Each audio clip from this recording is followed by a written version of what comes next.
আসসালামু আলাইকুম। Monira blog kitchen থেকে আমি মনিরা বলছি।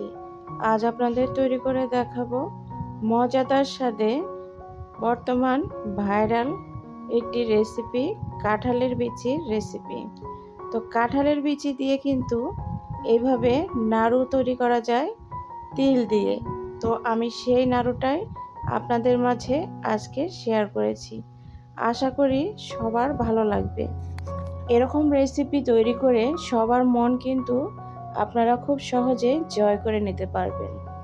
তো এই রেসিপিটি কিভাবে করেছিলাম চলুন চলে যাই দেখার জন্য। তো এখানে লাগছে আমার কাঁঠালের বিচি। কাঁঠালের বিচির পরিমাণটা আপনারা যতগুলো বানাতে চাইবেন ততগুলো নিতে পারেন। তো আমি এতগুলো দিয়ে বানাবো না, ভেজে রেখে সেটা অন্য কাজে লাগাবো। তো এখন এই বিচিগুলোকে চুলার উপর দিয়ে দিয়েছি, দিয়ে এটাকে আমি প্রায় 20 মিনিট ধরে লো হিটে এটাকে সুন্দর করে ফ্রাই করে নিয়েছি। দেখতেই পাচ্ছেন উপরের স্কিনটা কিন্তু কালো হয়ে গিয়েছে, খুব সুন্দরভাবে ফ্রাই হয়ে গিয়েছে। তো এভাবে কিন্তু ফ্রাই করে নিতে হবে, এতে করে কাঁঠালের বিচিগুলো খুব সুন্দর নরম হয়ে যাবে আর খেতেও কিন্তু দুর্দান্ত স্বাদের লাগে। এই যে দেখুন অনেক সেদ্ধ হয়ে গিয়েছে। তো এগুলোকে এখন আমি খোসা থেকে আলাদা করব।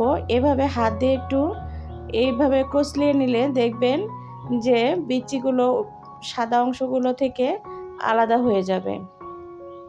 তো আমি অফ ক্যামেরাতে সবগুলো পরিষ্কার করে নিয়ে আপনাদের দেখাচ্ছি। দেখুন এই যে এখানে বিচিগুলো নিয়েছিলাম, নিয়ে এখন আমি একটা ব্লেন্ডার জারে দিয়ে দিলাম আর এটা সুন্দর করে আমি পাউডার করে নিয়েছি। এই যে দেখতেই পাচ্ছেন। তো এখন আমি এটাকে ঢেলে দিলাম একটা বাটিতে। তো আমার যে পরিমাণে লাগবে সেই পরিমাণে কিন্তু আমি এখানে ব্যবহার করব। তো এটা পাউডারটা দেখবেন যে ব্লেন্ড করতে করতে এরকম একটু সময় নিয়ে করতে হবে, তাহলে দেখবেন সুন্দরভাবে এরকম ব্লেন্ড হয়ে যাবে। ভালো কথা, আপনাদের একটা টিপস দিই। এই যে এভাবে ব্লেন্ড করে কিন্তু একটা এয়ার টাইট বক্সে করে নর্মাল ফ্রিজে রেখে দিতে পারেন, অনায়াসে 1 মাস ভালো থাকবে। আর এটা দিয়ে কিন্তু আপনারা যে কোনো রেসিপি তৈরি করতে পারবেন বা ভর্তা তৈরি করেও খেতে পারবেন। তো এখানে একটা ডিম রেখে দিয়েছি ভেঙে, আর এখানে চালের গুঁড়া দিয়ে দিলাম। আমি কিছুটা উঠিয়ে রেখেছি কাঁঠালের বিচি, পাউডারটা আবার পরবর্তীতে দিয়ে দিব। তো এখন দেখুন চালের গুঁড়াটা দিয়ে আমি এটাকে ভালোভাবে মেখে নিব। এখানে একবারে সব কিছু না দিয়ে আমি ধীরে ধীরে এই উপকরণগুলো দিয়ে দিব। তো এখানে আমার মনে হচ্ছে কাঁঠালের বিচিটা আর একটু দেওয়ার দরকার, পাউডারটা আবারও দিয়ে নিচ্ছি। একদম সহজ পদ্ধতি, যে কেউ দেখলেই এটা তৈরি করে নিতে পারবে। তো আমি কিন্তু এটা খুব সহজেই তৈরি করে নিয়েছিলাম, একদম ঝটপট তৈরি করা হয়ে যায়, শুধু একটু বিচিটা ভাজতে সময় লাগে আর কি। তো এখন এখানে 1 মুঠ পরিমাণ আমি আটা দিয়ে দিলাম, আর এখানে আমি একটা চিনির শিরা তৈরি করেছিলাম সেটা দিয়ে দিলাম। যেহেতু এখানে আমি ব্যাটারটা তৈরি করব না, সেই ক্ষেত্রে চিনির একটা শিরা তৈরি করে নিতে হবে, তবে একদম ঘন না, পাতলা করে চিনিটাকে গলিয়ে একটা শিরা তৈরি করে নিয়েছিলাম। তো আমি কিছুটা রেখে দিয়েছি, আর এখানে তিল আমি ফ্রাই করে নিয়েছি। তবে তিলটা ফ্রাই করে নেওয়া খুব কঠিন, গরম তেলের মধ্যে নিয়ে সেটা ছাঁকনির উপরে তিলটা দিয়ে দিতে হবে, এতে করে তিলগুলো ছড়িয়ে যাবে না। তো তিলটা দিয়ে এখন আমি এটাকে ভালো করে মেখে নেব। আর এখানে অবশ্যই একটু তেল দিতে হবে। এখানে সয়াবিন তেলটা দেওয়ার চেষ্টা করবেন, এতে করে টেস্টটা ভালো লাগবে। সরিষার তেল দিলে ভালো লাগবে না খেতে, এজন্য অবশ্যই এখানে সরিষার তেলটা অ্যাভয়েড করবেন। তো এটাকে ভালো করে মেখে দেখুন আমি হাতের মধ্যে নিয়ে এখন নাড়ু শেপে তৈরি করে নিব। আমি এখানে ভাজা তিলটা ব্যবহার করেছি, আপনারা চাইলে উপরে কোটিং করেও এটা তৈরি করে নিতে পারেন। তবে উপরে কোটিং করে নিলে হয় কি, যখন আপনারা ভাজতে যাবেন সেই ক্ষেত্রে সব তিলগুলো বের হয়ে চলে যায়। আর আমি যে তিলগুলো এখানে ফ্রাই করে নিয়েছি সেই তিলগুলো কিন্তু পুরোপুরি কাঁঠালের বিচির ভেতরে থাকবে, এগুলো কিন্তু ফ্রাই করার সময় চলে যাওয়ার কোনো চান্সই থাকবে না। এর জন্য আমি ফ্রাই করা তিল এখানে দিয়ে নিয়েছি, এতে করে টেস্টটা খুব ভালো লাগবে। চাইলে আপনারা কাঁচা তিলও দিতে পারেন, তবে এভাবে যদি ভাজা তিলটা দিয়ে দেন, ফ্রাই করা তিলটা, সেই ক্ষেত্রে অনেক টেস্টি হয়ে যায়।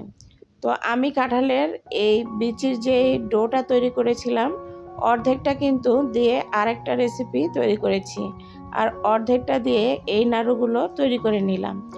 এখন নাড়ুগুলোকে ভাজতে চলে আসলাম। এখনকার সময়ে সৃজনশীলতা প্রত্যেকটা মানুষে কিন্তু তৈরি করছে। নিজেদের আইডিয়া থেকে নতুন কিছু যদি করতে পারেন, ছোট বড় সবাই কিন্তু খুশি হয়ে যাবে। আর এইভাবে দেখুন, কাঁঠালের বিচি দিয়ে যে এত সুন্দর নাড়ু তৈরি করা যায়, অনেকেই হয়তো জানে না। তো এখন এগুলোকে আমি তেলের মধ্যে দিয়ে কিছুটা সময় রেখে দিয়েছিলাম, এরপরে এভাবে নেড়ে চেড়ে দিচ্ছি। এখানে কিন্তু আপনারা একটু পর পর নাড়ার চেষ্টা করবেন, এতে করে চতুর্দিকে সমানভাবে নাড়ুটা ফ্রাই হবে। এছাড়া এক পাশে বেশি পুড়ে যাবে আর এক পাশে কিন্তু কম পুড়ে যাবে। তবে আমি এখানে তেলের পরিমাণটা একদম কম দিয়েছি, আপনারা চাইলে তেলের পরিমাণটা আরও বাড়িয়ে দিতে পারেন, সেই ক্ষেত্রে ডুবো তেলে আরও বেশি টেস্টি হবে। তো এখানে আমি তেলগুলো যেহেতু পরবর্তীতে আর ব্যবহার করব না, সেই জন্য আমি তেলের পরিমাণটা কম দিয়েছিলাম। তো এই যে আমার এটা কিন্তু হয়ে আসছে, আর কিছু সময় নেড়ে চেড়ে নিলে একদম রেডি হয়ে যাবে।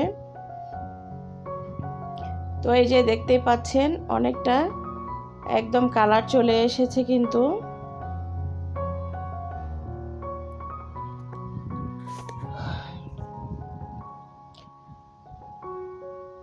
আপনাদের কাছে আমার এই রেসিপিটি যদি ভালো লেগে থাকে, তাহলে লাইক কমেন্ট শেয়ার করতে ভুলবেন না। আর এই পর্যায়ে এসেও যারা একটি লাইক দিতে ভুলে গিয়েছেন, প্লিজ একটা লাইক দিয়ে দিবেন।